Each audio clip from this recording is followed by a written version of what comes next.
मी Sadia hair mark के लिए लेकर आई हूँ एक और रीडिंग जो कि होगी उन लोगों के लिए जो राइट नाउ नो कांटेक्ट की सिचुएशन में है और जानना चाह रहे हैं कि क्या आपके पर्सन आपको मिस कर रहे हैं, और अगर कर रहे हैं तो क्या आपका पैचअप होगा या नहीं। तो लेट्स फाइंड आउट।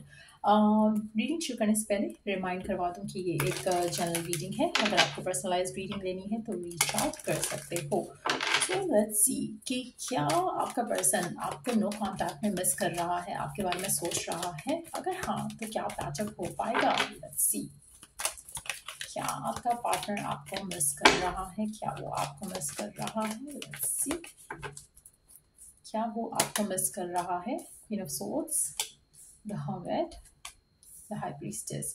अच्छा, आपकी एक चीज़ उसको सबसे ज़्यादा याद आती है, सबसे ज़्यादा मिस करता है आपके बारे में, वो है आपका सच बोलना, आपका लॉयल होना, आपका फेथफुल रहना उसके साथ। ये वो चीज़ है जो उसको आपके बारे में सोचने पे मजबूर करती है।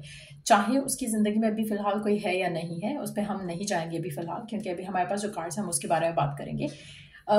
उसको लगता है कि जिस तरह से कनेक्शन में लॉयल थे आप या ऑनेस्ट थे आप इस इंसान के साथ, उस तरह की लॉयल्टी, उस तरह का फेथफुल होना किसी पर्सन का, उनको डाउट लगता है कि ऐसा कुछ हो सकता है उनकी लाइफ में आगे कभी किसी और के साथ। सो वो सबसे ज़्यादा आपकी ऑनेस्टी को मिस करते हैं, वो सबसे ज़्यादा आपकी उस नेचर को मिस करते हैं जहाँ पर आप उनसे बात करते थे, जहाँ पर आप उनसे बात करना चाहते थे, जहाँ पर आप उनके साथ ज़्यादा टाइम स्पेंड करना चाहते थे। तो ये वो चीज़ें हैं जिनको वो सबसे ज़्यादा मिस करते हैं। हो सकता है कि जब आप दोनों साथ थे, ये वही चीज़ें हैं जिसको वो सबसे ज़्यादा, जिससे वो इरिटेट होते थे। आपका ज़्यादा बात करना, आपका ज़्यादा टाइम मांगना, हो सकता है वही चीज़ें हैं जो पहले वो इरिटेट होते थे उन चीज़ों से। लेकिन अब चीज़ें डिफरेंट है, अब वो उन्हीं चीज़ों को मिस करते हैं। कहीं ना कहीं उनको आपका जो एक कभी कभी उनको कहना था कि आई डोंट नो ये कितने सारे लोगों के साथ मैच करेगी बात, लेकिन ऐसा लग रहा है कि जैसे आप में से कुछ लोग उनको कहीं ना कहीं स्पिरिचुअली भी गाइड करते थे। और यहाँ पे मैं स्पिरिचुअल की बात कर रही हूँ, यहाँ पे मैं रिलीजियस की बात नहीं कर रही। स्पिरिचुअली आप कहीं ना कहीं उसको गाइड करते थे कि ये करना सही है, ये करना गलत है, ऐसे कर लिया करो, वैसे कर लिया करो, चैरिटी कर लिया करो, डोनेशंस कर लिया करो। ऐसी कुछ बात अगर आप उस इंसान को करते थे तो वो उन चीज़ों को भी मिस करता है, उन चीज़ों को याद करता है। But at the same time majority लोगों के लिए मुझे लग रहा है कि पर्सन जो है वो नो कॉन्टैक्ट में होते हुए आपके बारे में सोच रहा है और करंटली अकेला है। क्योंकि द हर्मिट का कार्ड में इट्स मोर लाइक वो अपना टाइम अपने साथ स्पेंड कर रहे हैं, जो भी टाइम उनको मिलता है। सो लेट्स सी क्या ये पर्सन आपसे पैचअप करेगा या करना चाहता है। लेट्स सी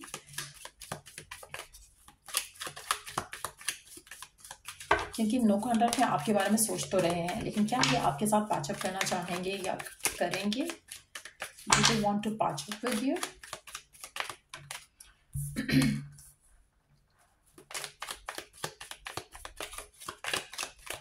वो चाहते तो हैं कि अपने डिसीजन को अपने दिल से लें, दिमाग से ना लें, आपको लेकर, इस कनेक्शन को लेकर। लेकिन लेट्स सी क्या ये पैचअप करना चाहते हैं।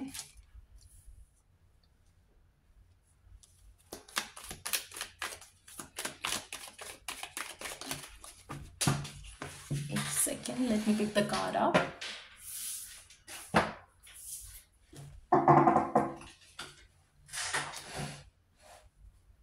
इंडिसाइसिव हैं, बहुत ज़्यादा इंडिसाइसिव हैं, चाहते हैं कि कुछ डिसीजन बना पाए आपके बारे में, इस कनेक्शन के बारे में, लेकिन ऐसा लग रहा है कि मुश्किल है उनके लिए कुछ भी डिसीजन बना पाना फ़िलहाल। तो अभी उन्होंने कुछ सोचा नहीं है, अभी उन्होंने कुछ डिसाइड नहीं किया है कि वो आपके साथ पैचअप करना चाहते हैं या नहीं करना चाहते, बट आपको मिस ज़रूर करते हैं। आपकी तरफ एक्शन ज़रूर लेना चाहते हैं, लेकिन फ़िलहाल लेंगे या नहीं वो उन्होंने डिसाइड नहीं किया। आप में से कुछ लोगों के लिए आपके पर्सन की प्रायोरिटीज़ राइट नाउ कुछ और हो सकती हैं, जिसकी वजह से शायद इनकी लाइफ में अभी कोई और नहीं आया है। हो सकता है कि इनका ज़्यादा फोकस, ज़्यादा टाइम बाकी चीज़ों में लग जाता है, तो फ़िलहाल वो उस डिसीजन को बना नहीं पा रहे हैं। लेकिन जब भी इनके पास इतना टाइम होता है, जब वो अपनी लव लाइफ के बारे में सोचें, तो डेफिनेटली आपके बारे में सोचते हैं, आपके साथ जो बिताया हुआ टाइम है उसको सोचते हैं। सो टफ है उनके लिए आपसे मूव ऑन कर पाना, टफ है उनके लिए किसी और के साथ हो पाना फ़िलहाल। और अभी फ़िलहाल जो करंट सिचुएशन लग रही है, जहाँ पर ऐसा लग रहा है कि बिजी हैं, ऑक्यूपाइड हैं, मुझे लगता है कि लव लाइफ का कोई डिसीजन अभी फ़िलहाल नहीं लेना चाहेंगे। टेम्परेंस का कार्ड आ गया ऊपर, तो दैट्स अ कन्फर्मेशन टू। फिलहाल ये अपनी लव लाइफ को साइड पे रखना चाहते हैं, अभी लव लाइफ का कोई डिसीजन नहीं लेना चाहते। जब वो टाइम आएगा जहाँ पर इनको लव लाइफ का कोई डिसीजन बनाना होगा, तब ये सोचेंगे आपके बारे में। फिलहाल मुझे लग रहा है कि this is going to take time. मुझे नहीं लग रहा कि पर्सन आने वाले 1-2 हफ्तों में कोई आपकी तरफ एक्शन लेगा। ऐसा लग रहा है कि मूव ऑन क्योंकि नहीं किया है, दिल से वो आपके बारे में सोचते हैं जब टाइम होता है उनके पास, तो लग रहा है कि जब भी वो वक्त आएगा जहाँ पर इनको कोई अपनी लव लाइफ को लेकर आगे बढ़ना होगा तो तब ये आपके बारे में सोचेंगे ज़रूर, लेकिन उसको टाइम लगेगा। सो आई डोंट नो कि आप में से कुछ लोग टाइम वेट करने के लिए तैयार हो या नहीं हो, लेकिन आपके पर्सन जो हैं डेफिनेटली चाहेंगे, उनकी इंटेंशन रहेगी कि बाय द टाइम वो आपको अप्रोच करें या उस कंडीशन में आए जहाँ पर वो रेडी हो बात करने के लिए, कम्युनिकेट करने के लिए, तो चीज़ें बेहतर हों आप दोनों के दरम्यान में। आप में से कुछ लोगों के लिए हो सकता है कि आपका ब्रेकअप भी इन्हीं रीजंस की वजह से हो कि पर्सन जो है वो कमिटमेंट या मैरिज के लिए रेडी नहीं था, या उन चीज़ों के लिए रेडी नहीं था जिनके लिए आप रेडी हो, तो वो भी एक रीज़न हो सकता है जिसकी वजह से अल्टीमेटली आप दोनों का जो है वो ब्रेकअप हो गया हो। लेट्स सी कि पर्सन आपसे क्या कहना चाहता है, क्या है उसके मैसेजेस आपके लिए।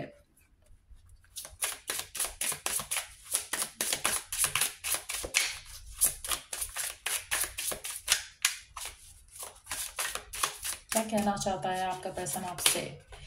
I am not in the mood. आपका पर्सन आपसे कहना चाहता है कि वो मूड में नहीं है अभी फिलहाल आपसे बात करने के लिए। अगेन नॉट दैट कि आप उसको याद नहीं आते हो, बट इसलिए क्योंकि अभी उसके पास इन सब चीज़ों के लिए टाइम नहीं है। I want to share my happiness with you. वो चाहता है कि आपके साथ अपनी हैप्पीनेस को शेयर करे, but at the same time उसको पता है कि अगर आपकी बात होगी तो शायद कुछ इतना आगे बढ़ नहीं पाएगा गिवन सर्कमस्टांसेस में, जो शायद आप चाहते हो, जो शायद आप जिस रीजंस की वजह से आप दोनों का डिसएग्रीमेंट हुआ। I trust you unconditionally. और अगेन ये वही मैसेज है जो हम जिसके बारे में बात कर रहे थे कि उसको आप पे ट्रस्ट है, उसको पता है कि आप लॉयल हो, आप ऑनेस्ट हो, आप उससे झूठ नहीं बोलोगे, आप उसको चीट नहीं करोगे। तो ये वो चीज़ें हैं जो कि उसको आपकी तरफ खींचती हैं, but at the same time वो उन सब चीज़ों के लिए रेडी नहीं है जो कि शायद आप चाहते हो। You are my soulmate. आपका पर्सन आपसे कहना चाहता है कि आप उसके सोलमेट हो, ऐसा उसको लगता है, लेकिन at the same time current situation में कुछ तो सही नहीं है। It's time for us to say goodbye. आपके पर्सन को लगता है कि अभी आप दोनों का टाइम ऐसा है जहाँ पर शायद it's the best way to deal with it, कि अभी फिलहाल आप एक दूसरे से दूर रहो।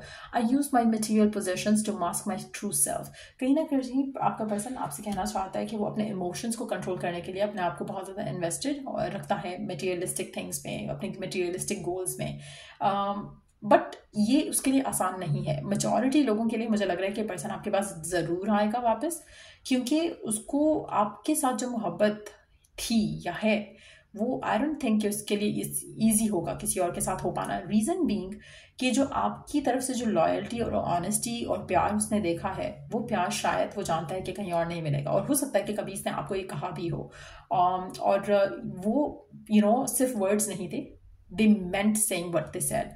तो ये एक बहुत इंपॉर्टेंट मैसेज है आप लोगों के लिए आपके पार्टनर की तरफ से। अगर हम टाइम फ्रेम देखें कि ये कब तक मुझे लगता है कि ये टाइम ले सकते हैं पर्सन। हो सकता है कि 8 हफ्ते 8 महीने फ्रॉम नाउ ऑनवर्ड्स ये टाइम लें still to get back to you, लेकिन डेफिनेटली आपकी तरफ एक्शन जरूर लेंगे। राइट नाउ उनको लगता है कि this is perfect for the two of you, कि आप दोनों एक दूसरे से सेपरेट रहो, एक दूसरे के बगैर रहो, क्योंकि सिचुएशन जो है वो सही नहीं होगी। आप दोनों एक दूसरे के साथ नहीं रह सकते करंट सिचुएशन में। कहीं ना कहीं आप उसको अंडरस्टैंड नहीं करोगे, वो आपको अंडरस्टैंड नहीं करेगा और इश्यूज होंगे। तो उन चीज़ों को अवॉइड करने के लिए दे रियली थिंक कि अभी बाय कहना ज़्यादा अच्छा है, आसान है, एज कम्पेयर टू कि स्टिक अराउंड रहें और एक दूसरे को हर्ट करें किसी भी तरह से। सो या ये थी रीडिंग आप लोगों की। अगर आपको इस रीडिंग से हेल्प मिला हो, गाइडेंस मिला हो, तो लाइक शेयर सब्सक्राइब जरूर किया करो। चलो to the next read, take care, bye.